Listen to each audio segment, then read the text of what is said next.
प्रभु के नाम का पारस जो छू ले वो हो जाए सोना। दो अक्षर का नाम हरि है, लगता बड़ा सलोना, लगता बड़ा सलोना। तूने संकट टाले भारी भारी, हरि हरि जय जय नारायण नारायण हरि हरि। स्वामी नारायण नारायण हरि हरि।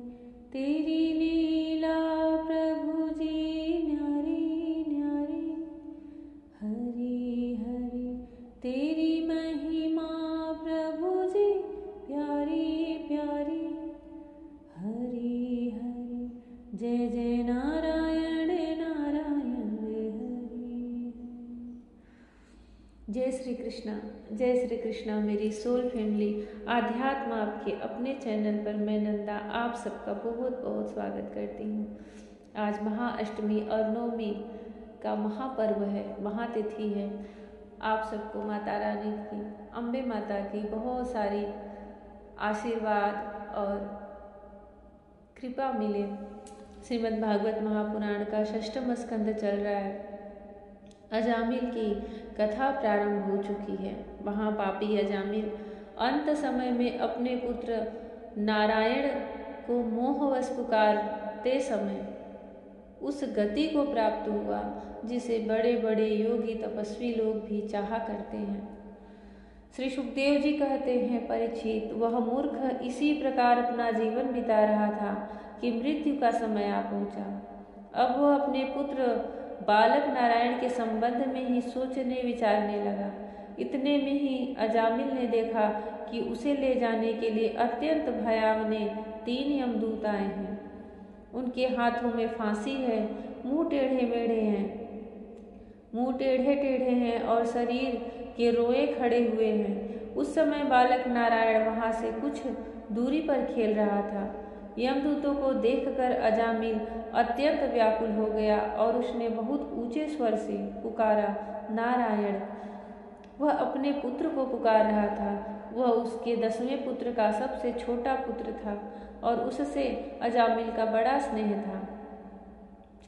भगवान के पार्षदों ने देखा कि यह मरते समय हमारे स्वामी भगवान नारायण का नाम ले रहा है, उनके नाम का कीर्तन कर रहा है, अतः वे बड़े वेग से झटपट वहां पहुंचे। उस समय यमराज के दूत दासीपति अजामिल के शरीर में से उसके सूक्ष्म शरीर को खींच रहे थे। विष्णु दूतों ने उन्हें बलपूर्वक रोक दिया। उनके रोकने पर यमराज के दूतों ने उनसे कहा, अरे धर्मराज की आज्ञा का निषेध करने वाले तुम लोग कौन हो? तुम किसके दूत हो? कहाँ से आए हो? और इसे ले जाने से हमें क्यों रोक रहे हो? क्या तुम लोग कोई देवता, उपदेवता अथवा सिद्ध श्रेष्ठ हो? हम देखते हैं कि तुम सब लोगों के नेत्र कमल दल के समान कोमलता से भरे हैं। तुम पीले पीले रेशमी वस्त्र पहने हो, तुम्हारे सिर पर मुकुट, कानों में कुंडल और गले में वन कमल के हार लहरा रहे हैं। सबकी नई अवस्था है, सुंदर सुंदर 4 भुजाएं हैं। सभी के कर कमलों में धनुष, तरकस, तलवार, गदा, शंख, चक्र, कमल आदि सुशोभित हैं। तुम लोगों की अंग कांति से दिशाओं का अंधकार और प्राकृतिक प्रकाश भी दूर हो रहा है। हम धर्मराज के सेवक हैं, हमें तुम लोग क्यों रोक रहे हो? जीव जब जन्म लेता है तो उनके साथ 2 पार्षद हमेशा नित्य रहते हैं। वह उस जीव के कर्म देखते रहते हैं और उन कर्मों का लेखा जोखा करते रहते हैं। श्री सुखदेव जी कहते हैं, परीक्षित, जब यमदूतों ने इस प्रकार कहा तब भगवान नारायण के आज्ञाकारी पार्षदों ने हंसकर मेघ के समान गंभीर वाणी से उनके प्रति यूं कहा। भगवान के पार्षदों ने कहा, यमदूतों, यदि तुम लोग सचमुच धर्मराज के आज्ञाकारी हो तो हमें धर्म का लक्षण और धर्म का तत्व सुनाओ। दंड किस प्रकार दिया जाता है? दंड का पात्र कौन है? मनुष्यों में सभी पापाचारी दंडनीय है अथवा उनमें से कुछ ही। यमदूतों ने कहा, वेदों ने जिन कर्मों का विधान किया है वे धर्म हैं और जिनका निषेध किया है वे अधर्म हैं। वेद स्वयं भगवान के स्वरूप है, वे उनके स्वाभाविक श्वास प्रश्वास एवं स्वयं प्रकाश ज्ञान है। हमने सुना है, जगत के रजोमय, सत्वमय और तमोमय सभी पदार्थ, सभी प्राणी अपने परम आश्रय भगवान में ही स्थित रहते हैं। वेद ही उनके गुण, नाम, कर्म और रूप आदि के अनुसार उनका यथोचित विभाजन करते हैं।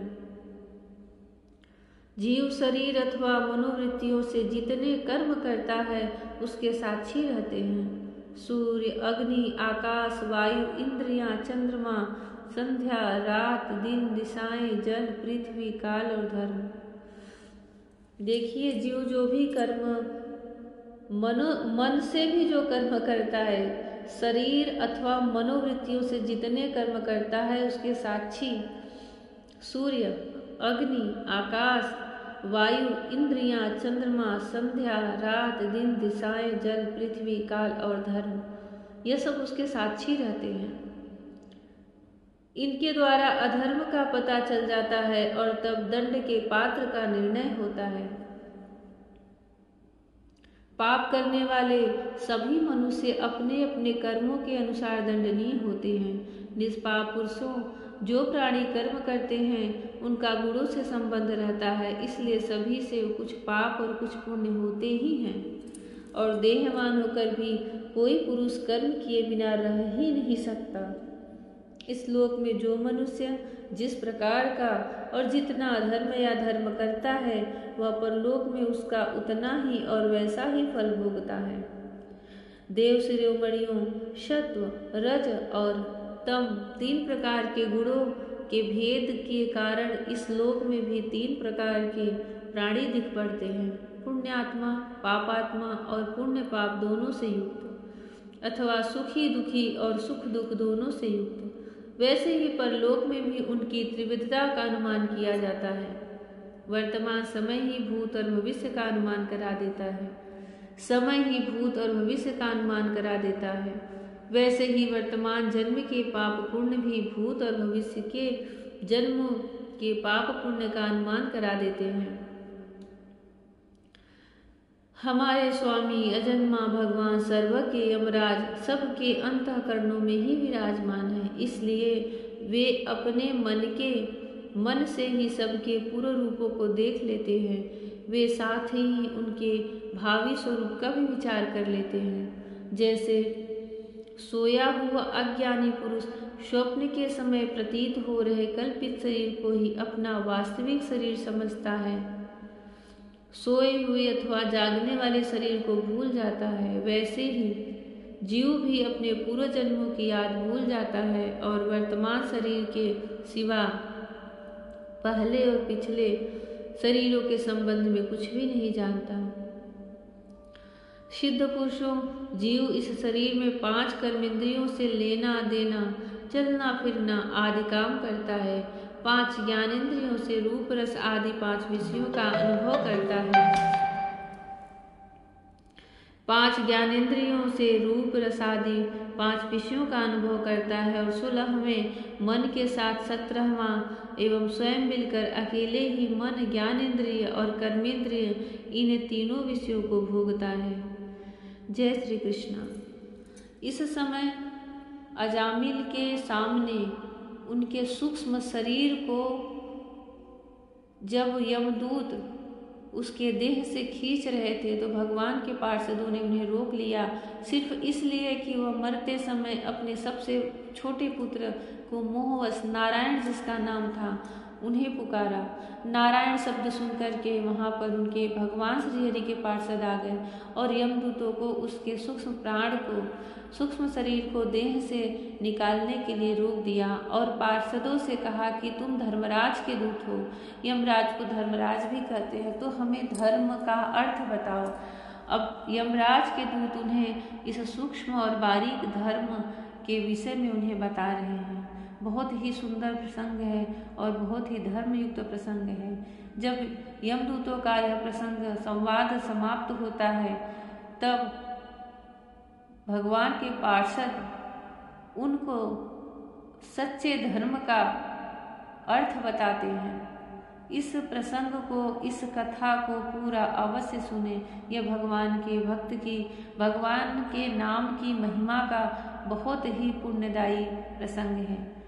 हम संसार में किसी न किसी बहाने भगवान का सिर्फ नाम लेते रहे। यहाँ अजामिल कोई भक्त नहीं था, वह एक दासी का पति था और वो सारे पाप करता था, परंतु सिर्फ मृत्यु आने से पहले अपने पुत्र को मोहवश पुकारने से उसे ऐसा भगवत कृपा प्राप्त हुआ। संसार में किसी न किसी बहाने भगवान का नाम अपने मुख से लेते रहो। भगवान श्री हरि के मार्ग पे भगवान खुद ही चला देते हैं। जय श्री कृष्ण। राधे राधे। जय श्री कृष्ण। हरि ओम।